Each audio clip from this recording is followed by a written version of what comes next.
what do you use to vet an NFT project when you're considering buying it, or any new project, even if you're not considering buying it? How do you vet them? Number one would be vetting the founders, right? Like who's behind this project? What is their experience? What is their reputation? I think that's actually the most important.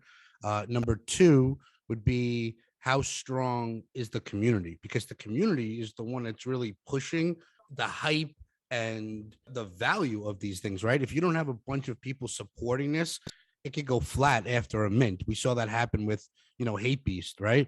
They had a ton of hype about the project. We were super excited. We loved the art. And then once they did the reveal, right, the community shit on them. They weren't happy with it. They didn't like the art after the reveal, right? They didn't like the art after the reveal, right? And that had a major effect. I mean, that tanked the project that we thought was going to be great. So I think number one are the founders. Number two is the community. And for me, number three is the utility behind it, right? So take a project like Flyfish.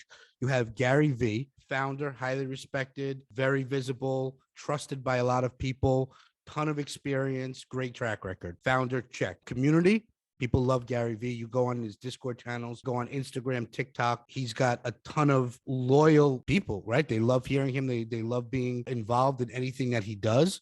And three, utility. Flyfish is like, it's like the old school Rayo's, right? Rayo's is a popular restaurant in New York where you have to know somebody to get in. And what Gary did was he created a restaurant that you have to own an NFT to get in. So there's status behind it and there's exclusivity. I think a combination of those three things makes it a home run.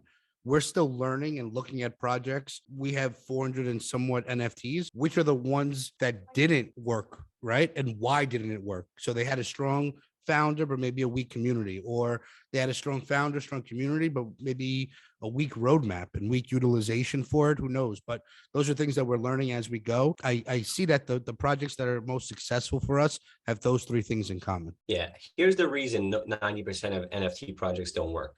If you think of also an NFT project, what you're really doing is you're investing in a startup company, right? So before NFTs existed, you and I started a fitness company. What do you have to do to get money from people? You actually have to show them how you're going to make them money. And you actually probably go to meetings with them, show them a pitch deck, and you have to answer their questions. And then they may or may not give you money after they rake you through the coals even more. And they want to see your financials, and they want to see your P&Ls, and they want to see your balance sheet, and they want to know when they're going to get their money back, right? And so that's a process. And that's basically how the world worked until NFT land came along.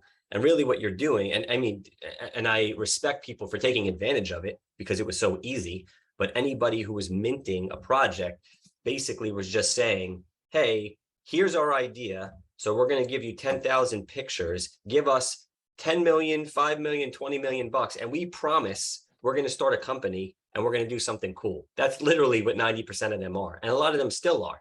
And so really what you... Is that a rug pull? No, that's not a rug pull. That's just being able to raise money really freaking easily. No, I'm saying when they actually don't do what they say they're going to do.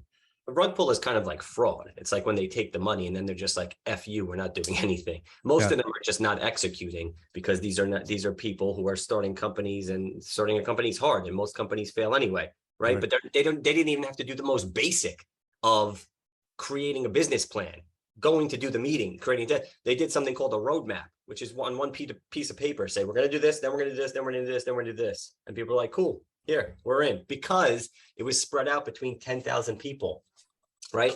So when you're trying to raise $1 million or $5 million, you're usually trying to do it from one person or two or three or a few people. I mean, we raised for our startup, and this is 15 years ago maybe, but we raised what, $300,000 to start a physical location. And we got that from 10 people who each gave us 30 grand. And to have those 10 people, we probably had to have 20 or 25 conversations, and not just one conversation. And we had to answer all their questions. And it probably took us 6 months. Right. Didn't take us 2 weeks. And then we were just going to say, hey, we're going to start a location and we're going to start it on this day. And we promise you we will. That's what most of the NFT projects were, because the hype gets so out of control. So that's just another way to think about it. The picture represents it, but you're really giving money to a team or a founder who has an idea, who has to then go execute on, which is why I agree with what you said, that the founder is important, the community, yes, too.